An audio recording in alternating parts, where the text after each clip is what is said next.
വാഹനം ഇടിച്ചു കയറ്റി കൊല്ലാൻ ശ്രമിച്ചുകൊണ്ടിരുന്ന മന്ത്രി കെ ടി ജലീൽ ഇതിലെ പ്രതിപട്ടികയിൽ എവിടെയും കാണുന്നില്ല. സാക്ഷി പട്ടിക കൊടുത്തിട്ടുണ്ട്. സാക്ഷികളുടെ പട്ടികയിലെങ്കിലും ഇവരാരെങ്കിലും ഉണ്ടോ എന്ന് നോക്കി. സാക്ഷി പോലുമല്ല. തോന്നി അതങ്ങനെ വരൂ, അതങ്ങനെ സംഭവിക്കൂ. ഇഡി എഴുതി വെച്ചിരിക്കുന്നത് സ്വപ്ന സുരേഷിന്റെ മൊഴി പ്രകാരം പേസ് പാർക്കിലെ തന്റെ നിയമനം മുഖ്യമന്ത്രി അറിഞ്ഞിരുന്നു എന്നാണ്.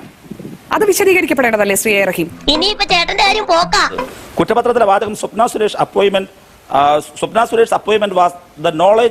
Was in the knowledge of CM എന്നാണ് പറഞ്ഞത്. അത് തന്നെയല്ലേ ഞാനിപ്പോ പറഞ്ഞത്. അതിന്റെ അർത്ഥം എന്താ? നിയമനം മുഖ്യമന്ത്രിയുടെ അറിവിൽപ്പെട്ടിരുന്നു എന്ന് സ്വപ്ന സുരേഷ് പറയുന്നുണ്ട്. ഒടുവിൽ കുറ്റസമ്മതം നടത്തി അല്ലേ? അല്ല, ഒരു കാര്യം ഞാൻ ഉദ്ധരിച്ചത് വാർത്തയാണ്. താങ്കളെ അങ്ങനെ തന്നെ എടുക്കാം. ഇതാണ് ഉത്തരവ്. ഇവൻ നിനക്കൊരു പരാജയമാണ് എന്നും. ശിവശങ്കരൻ എന്താണ് ലൈഫ് മിഷൻ പദ്ധതിയിൽ കാര്യം ശ്രീ റഹീം? അത് ശിവശങ്കറിനോട് തന്നെ ചോദിക്കൂ. ശിവശങ്കറിനോട് ഇഡി ചോദ്യം ചെയ്തല്ലോ മാരത്തോൺ.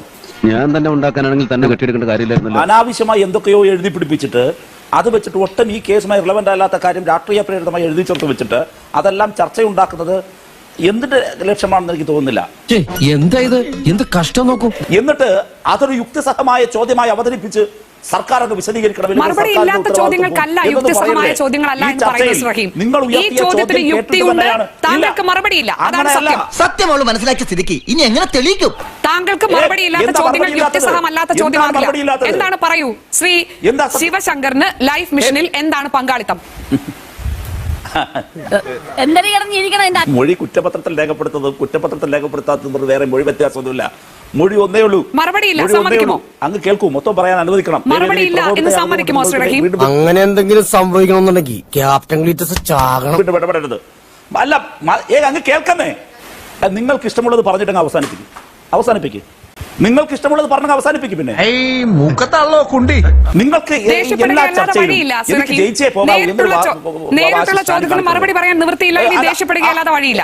അതിങ്ങനെ നിഗമനത്തിലെത്താനാണ്. അത് നിങ്ങൾ അവസാനിപ്പിക്കുക.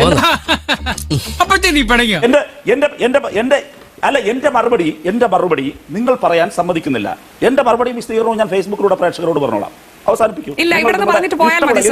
ചെറിയൊരു ക്ലൂ തന്നാ ഞാൻ ഇപ്പൊ പറയാം. ശ്രീ റഹീം ആ ഉത്തരം പറഞ്ഞോളൂ. 3 മിനിറ്റ് കൂടിയുണ്ട്. ഉത്തരം പറയൂ. ലൈഫ് മിഷനിൽ ശിവശങ്കറിന്റെ പങ്കാളിത്തം എന്താണ്? ഇടയ്ക്കിടപെടരുത്. ലൈഫ് മിഷനിൽ അദ്ദേഹത്തിന് ഉത്തരവാദിത്തങ്ങൾ ഉണ്ടായിരുന്നയാളാണ് ഒന്ന്. രണ്ടാമത്തെ കാര്യം, അദ്ദേഹത്തിന് ഉത്തരവാദിത്തം ഉണ്ടോ എന്ന ചോദ്യത്തിന് ഉത്തരവാദിത്തം ഉണ്ടായിരുന്നു. നിന്റെ വേഷം കിട്ടുന്ന എന്റെ അടുത്ത് വേണ്ട. എന്ത് ഉത്തരവാദിത്തം? എന്നാണ് അതിന്റെ ഉത്തരം. ഒന്ന്. എന്താണ് ഉത്തരവാദിത്തം? രണ്ടാമത്തേത്, ഈ പദ്ധതി നടക്കുന്ന സമയത്ത് അദ്ദേഹത്തിന്റെ ഉത്തരവാദിത്തം എന്താണ്? താങ്കൾ അനുവദിക്കുന്നില്ല. താങ്കൾ അനുവദിക്കുമെങ്കിൽ ഞാൻ തുടരാം. താങ്കൾക്ക് എന്നെ പരാജിതനാക്കി അങ്ങ് അവസാനിപ്പിച്ച് എന്താ സ്റ്റിക്കർ ഒട്ടിച്ച് വെക്കണം എന്ന ലക്ഷ്യത്തോട് മാത്രമാണ് താങ്കൾ പറഞ്ഞോ. താങ്കൾ തന്നെ അങ്ങ് ഏകപക്ഷീയമായി അങ്ങ് നിറഞ്ഞാടി അങ്ങ് അവസാനിപ്പിച്ചോ. കുറെ സമയമായിട്ട് കളിയാക്കണ്. എല്ലാം പറഞ്ഞ് അവസാനിപ്പിച്ചോ. ഞാൻ മിണ്ടാതിരുന്നേ. ശ്രീ റഹീം, ചോദ്യങ്ങൾ ഉന്നയിക്കുകയാണ്. ഞാൻ താങ്കളോട് ചോദ്യങ്ങൾ ചോദിച്ചു. മറ്റതിഥികളുടെ സമയം കൂടി എടുത്ത് താങ്കൾക്ക് സമയം തന്നു. ഫേസ്ബുക്ക് ലൈവ് ഇടുകയും ചെയ്യാം. പക്ഷെ അതിനു മുൻപേ ഉത്തരം പറയൂ.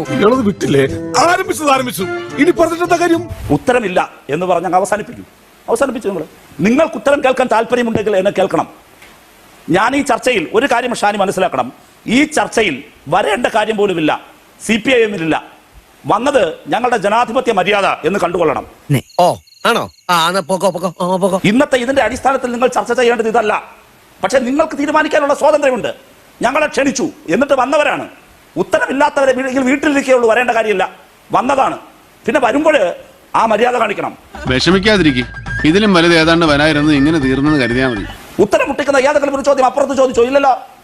ഉത്തരമുള്ള എന്നോട് ഉത്തരം മുട്ടിയവനായി ചിത്രീകരിച്ച് അവസാനിപ്പിക്കാനാണ് ലക്ഷ്യമെങ്കിൽ ഉത്തരമില്ലാതെ CPM പ്രതിനിധി പോയി എന്നാണ് നിങ്ങൾക്ക് രണ്ടുപേരും എഴുതാനുള്ളത് എങ്കിൽ ഞാനങ്ങ് നിർത്തിത്തരാന്നേ. ഞങ്ങളൊന്നും എഴുതാറില്ല. ഇത് തത്സമയ ചർച്ചയാണ്. വളരെ നന്ദി ചർച്ചയിൽ പങ്കെടുത്തതിന്. അപ്പൊ അതിനൊരു തീരുമാനമായി.